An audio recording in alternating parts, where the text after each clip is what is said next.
Assalamualaikum. நான் உங்கள் ஷிஃபா குக்கிங்லேருந்து பேசுகிறேன். இன்றைக்கி நம்ம என்ன ரெசிபி பார்க்க போகிறோன்னா இஃப்தாருக்கான ஒரு ரெசிபி தான், எக் மயோ சாண்ட்விச். வாங்க எப்படி செய்கிறதுன்னு பார்க்கலாம். இங்கே நான் 2 அவுச்ச முட்டை எடுத்து வச்சுருக்கேன். அதில் கருவை தனியாக எடுத்து வச்சுட்டு முட்டையோட வெள்ளையை மட்டும் பொடி பொடியாக கட் பண்ணி வச்சுக்கிறேன்.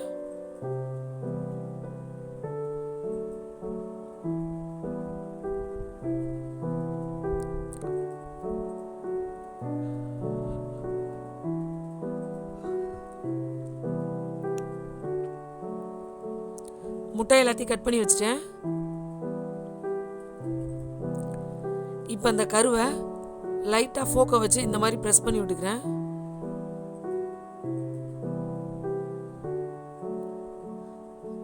அவ்வளவுதான், ரொம்ப மேஷ் பண்ணி விட்டுறாதீங்க. இப்போ நம்ம வெட்டி வச்ச வெள்ளைக்கருவையும் இது கூட சேர்த்துக்கலாம்.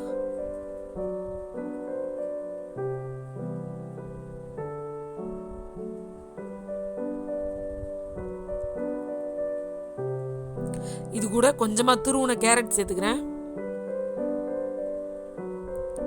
தேவையான அளவு உப்பு, காரத்துக்கு மிளகுத்தூள் சேர்த்துக்கிறேன். கொஞ்சமாக ஆரிகேனம் சேர்த்துடுறேன்.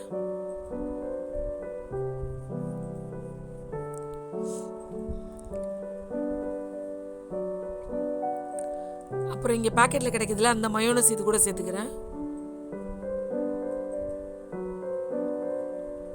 மயோனைஸ் கொஞ்சம் ஜாஸ்தியாகவே சேர்த்துக்கோங்க.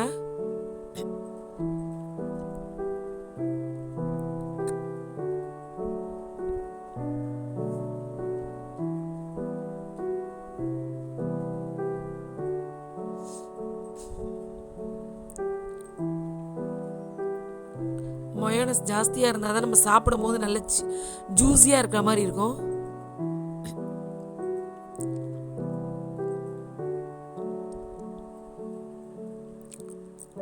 அவ்வளோதான், நம்மளோட ஃபில்லிங் ரெடி ஆயிடுச்சு.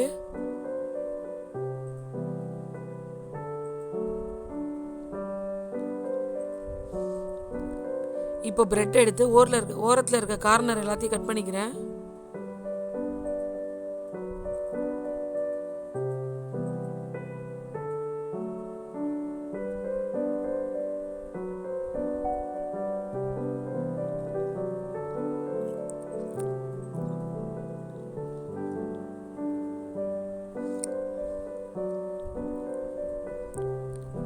இப்போ ஒரு பிரெட்ல எடுத்து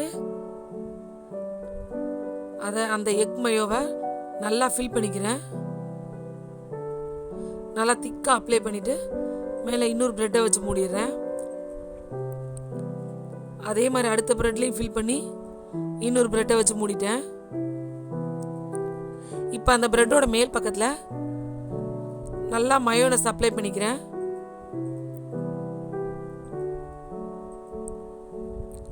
இந்த பிரெட் டோஸ்ட்டுக்கு நான் பட்டரோ ஆயிலோ எதுவுமே சேர்க்க போகிறதில்ல. இந்த மயோலையே நல்லாவே அது டோஸ்ட் ஆகி வந்துடும். இங்கே தவா நல்லா ஹீட் ஆகிருக்கு. அந்த மயோனைஸ் உள்ள பிரெட்டு கீழே படுற மாதிரி வச்சுருங்க. வச்சுட்டு மேல் பிரெட்லேயும் மறுபடியும் மயோனைஸ் தடவிடுறேன். லைட்டாக சீசனிங்காக கொஞ்சம் ஆரிகேனம் சேர்த்துக்கிறேன். பார்த்தீங்களா பிரெட் எவ்வளோ அழகாக டோஸ்ட் ஆகிருக்குன்னு.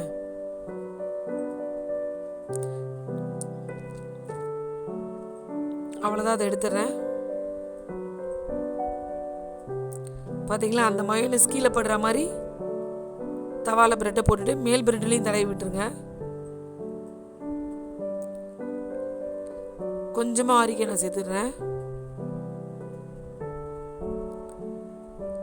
அவ்வளோதான், நம்மளோட எக் மயோ சாண்ட்விச் ரெடி ஆயிடுச்சு. நீங்களும் இதை உங்கள் குழந்தைங்களுக்கு செஞ்சு கொடுங்க.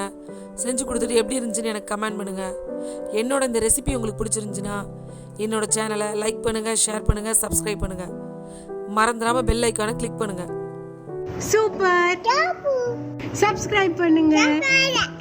தேங்க்யூ.